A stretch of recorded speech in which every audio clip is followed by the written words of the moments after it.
If you've ever worked retail, you know the magic phrase managers love to use when they're breaking the rules. Don't worry, we'll fix it later.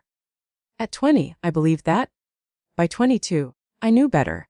I also knew exactly how much later was worth in back pay and penalties. Spoiler enough to make my old boss choke. I'm Kayla. I live in Arizona. And 2 years ago I was the assistant manager at a clothing store we'll call Trend Nest. Picture fast fashion, loud music, and never enough staff. I started as a part-time sales associate when I was 19. Minimum wage folding jeans getting yelled at about coupons. It was soul-sucking, but it was a job. My manager, Tessa, liked me. You actually show up and don't steal, she said once. You're already better than half my hires. High bar, I know. When she got promoted to district, she recommended me for assistant manager. It came with a fancy badge, a 50-cent raise, and a whole new level of exploitation. The new store manager, Brad, was 30-something, always. Just kidding, and obsessed with two things: hitting payroll targets and being everyone's cool buddy. Corporate doesn't get it, he'd say, leaning on the register. They cut hours, then want us to do more. We've gotta improvise. Improvise, in Brad speak, meant work off the clock. At first it was little things. Hey Kayla, can you come in 15 minutes early to open the register? Just clock in at your skexit time, I'll fix it later. Or, we're so close to hitting our payroll goal. Can you clock out and help me finish these markdowns? I'll give you a longer break tomorrow. I didn't love it. But I wanted to be seen as a team player. I wanted that full manager role he kept dangling. You keep this up, there's a store own in your future, he'd say. I was 20, flattered, tired, and broke. So, I said yes. A lot. The off-the-clock work piled up fast. On paper, I worked 40 hours a week. In reality, it was closer to 50. Coming in half an hour early to unload shipment before we opened. Staying an hour late to close because he'd sent half the staff home at 6 p.m. to save payroll. Working through my unpaid lunch because we're slammed and you're salaried-ish. Salaried-is was his favorite lie. I was an hourly employee. My offer letter said so. So did my time card. But Brad liked to talk like we were both management, who had to make sacrifices. Look, I don't even put all my hours in, he'd say. Sometimes you just gotta suck it up. That's retail. I believed him because everyone around me acted like this was normal. One night, as we were dragging garbage bags to the back, my coworker Megan said, "You know this is illegal, right?" "What, throwing hangers in with the trash?" I asked. She snorted. "Working off the clock," she said. "My cousin filed a complaint once. Got a check for like $2,000. Back pay plus penalties." I blinked. "I mean, Brad says he fixes it later," I said weakly. Megan gave me a look. "You ever checked your pay stubs?" she asked. I hadn't, not really, I just glanced at the total and sighed. That night, I logged into the payroll portal for the first time in months. I pulled up my timecards, there it was. Week after week. Scheduled 40 hours. Worked 40 hours. No mention of coming in early. No mention of staying late. No overtime. Nothing. Fixed later. I checked specific days in my memory. The Black Friday I'd come in at 4 a.m. Instead of my scheduled 5 to help unbox a truck. Timecard still said 5 a.m. The Sunday I'd stayed past closing for inventoried until midnight. Clock out 9:30 p.m. System must have glitched. I muttered. Even in my head it sounded weak. Megan leaned over my shoulder. "Glitch my ass," she said. "They're shaving time. It's classic." My stomach twisted. "But Tessa always said we had to keep payroll low," I said. "Brad's just following orders." "That's between him and corporate," she said. "Legally, if they knew or should have known we were working, they owe us. Period." She said it with the confidence of someone who'd had this conversation before. I took screenshots. Every underreported shift. Every week with 40 hours. That I knew was more. I didn't know what I was going to do with them yet. But I knew, deep down, that trust me, I'll fix it later, wasn't going to cut it. The breaking point came with a truck. Literally, it was mid-December. Holiday season. Corporate had sent us a surprise shipment of 80 extra boxes. Last-minute floor set. Brad said, waving the manifest like it was a game show prize, "We've got to get this all out before Saturday." "It's Wednesday," I said. "We don't have the hours." "Exactly," he said. "So we hustle." He cut everyone's shifts, except mine. "Kayla, I need you here at 6 a.m. tomorrow," he said. "Store opens at 10. We'll unload the truck before we open." "My schedule says 8, I said. "Yeah, but we need the time," he said. "Just clock in at 8. It'll even out." "No, it won't," I said. "It never does." He smiled tightly. "You questioning my management?" he asked. Just enough edge in his voice, I swallowed. "No," I lied. Of course not. Good, he said. See you at 6. I went home furious. I vented in our group chat. Megan replied with a link to the State Department of Labor website. Seriously, Kayla? She wrote. Look at this. It literally says they can't make you work off the clock. You can file a complaint online. I clicked. It is illegal for an employer to require or allow employees to work off the clock without pay. Employees are entitled to wages for all hours suffered or permitted to work. Suffered or permitted? I sure was suffering. And Brad was definitely permitting it. At the bottom of the page was a big button. File a wage claim. I stared at it. My rent was due. My car needed tires. I was exhausted and broke and scared. Scared of rocking the boat. Scared of retaliation. Scared of never getting a manager promotion anywhere if I got labeled a problem. But I was also tired of watching my hours disappear into thin air. Tired of being told, we're a family, while the company squeezed every drop of labor out of us. So I clicked. The wage claim form wanted dates, times, examples. Good thing I'd started saving receipts. I went back 3 months, the max the site allowed without extra documentation. I listed every day I remembered coming in early or staying late. Matched them to clock and ins. Attached screenshots of my punch history. There was a section for others similarly affected. I wrote Megan's name with her permission. Also Tyler's, the stock kid who'd actually asked Brad once if he could stay on the clock while they finished unloading the truck and got told, "You'd just be messing up my metrics, man." At the end it asked, "What outcome are you seeking?" I typed, "Payment of all unpaid wages for hours worked off the clock, plus any applicable overtime and penalties. Protection from retaliation." Then I waited and went to work at 6 a.m. Like nothing had changed. 2 weeks later, an envelope showed up in my mailbox. Department of Labor and Industry. My hands shook as I opened it. Dear Ms. Collins, we have received your wage claim regarding Trendnest Store Fund 472. Your case has been assigned to Investigator Ramos. We will contact you within 10 business days to discuss your claim and request additional documentation. I exhaled. Part fear, part relief. When Investigator Ramos called, she was all business. I'll need copies of your schedules for the last 3 months, any texts or emails where your manager asked you to work off the clock, and your pay stubs, she said. I had all of that. Brad loved texting. Can you come in 30 early? Don't punch until your shift starts, we're over hours already. Clock out then we'll finish recovery. Corporate is on my ass about payroll, we have to be creative. Ramos whistled when she saw them. This is not subtle, she said. You said this was happening to others as well. Yes, I said. But some of them are scared to talk. That's common, she said. The good news is, once we see a pattern, your testimony plus these records may be enough. We'll also subpoena timekeeping directly from the company.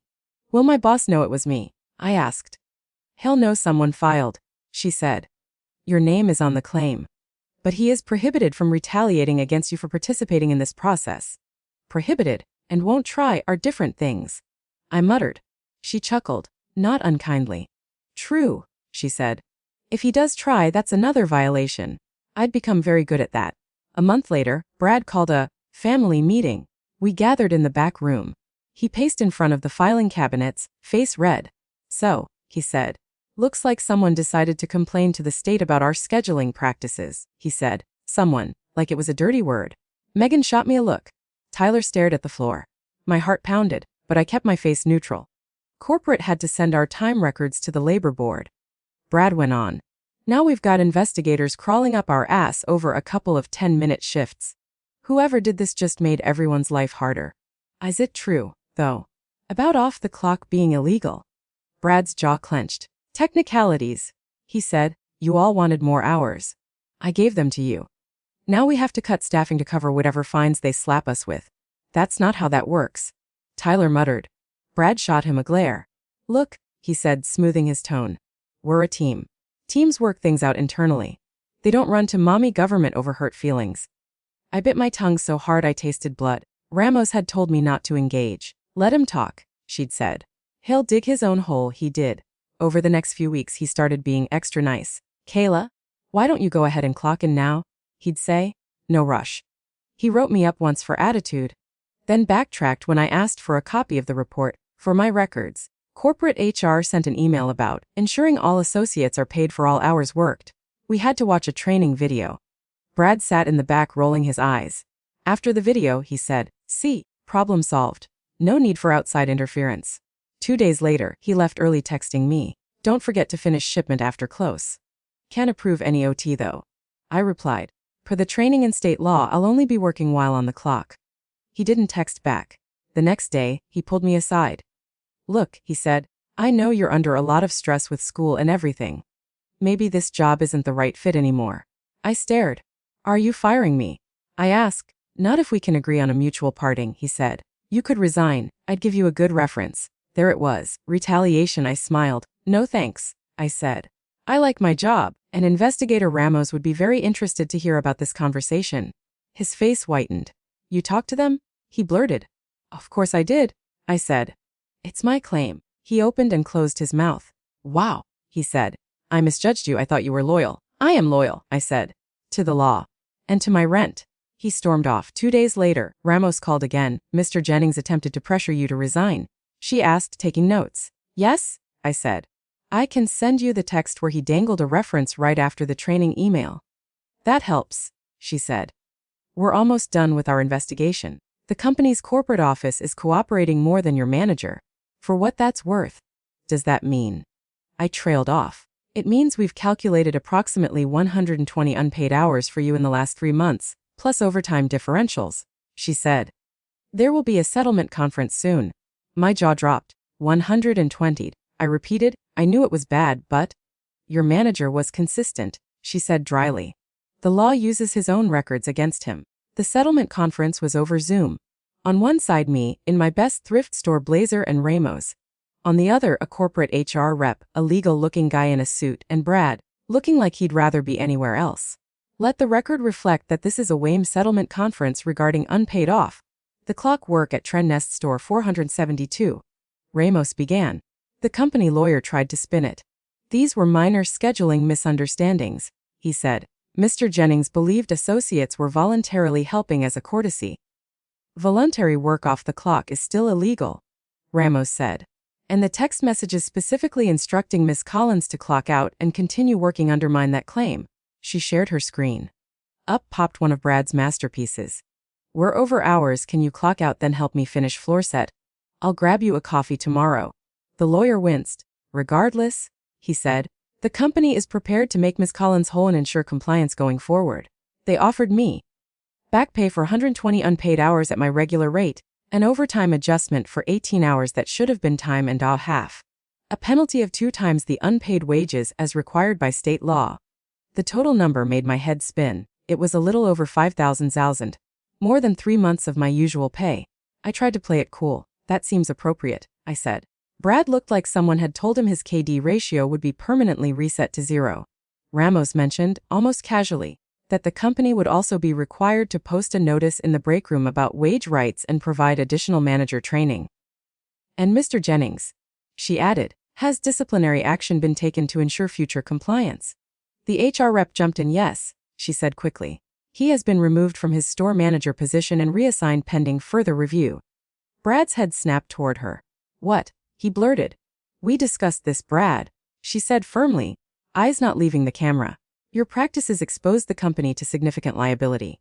The call ended shortly after. Ramos looked at me. "You okay?" she asked. "I think so," I said, voice shaky.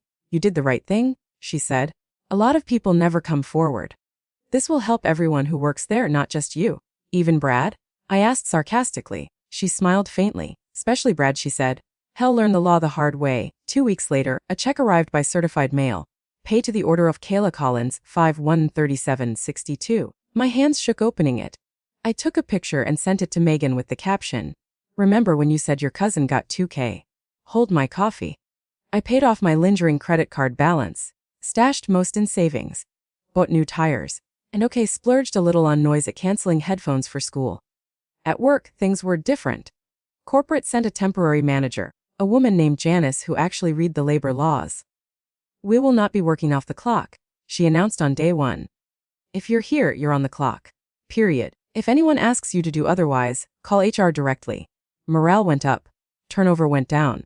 Funny how that works when people are actually paid for their time. Brad, rumor had it, resigned a month after being demoted to assistant in a different store. Couldn't handle being under someone else, Tyler said. Went to work for his cousin's car lot instead. Good. Let him fix odometers instead of timecards.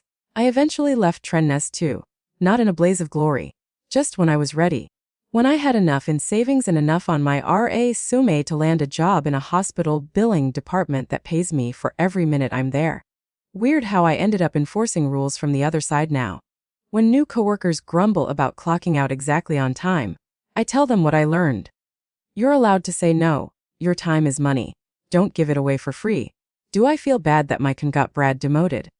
Not really. He had years in management. He knew the rules. He broke them anyway. He used, "we're a family," to guilt teenagers into giving him free labor. He used, "I fix it later" as a shield. He gambled that none of us would ever call his bluff. He lost. My boss made me work off the clock for months. So I cashed out with a labor board complaint. It didn't just pay my debts. It paid for something more important. The moment I realized I didn't have to accept, "that's just retail," as an excuse for exploitation. Sometimes the most powerful thing you can clock in is your own spine.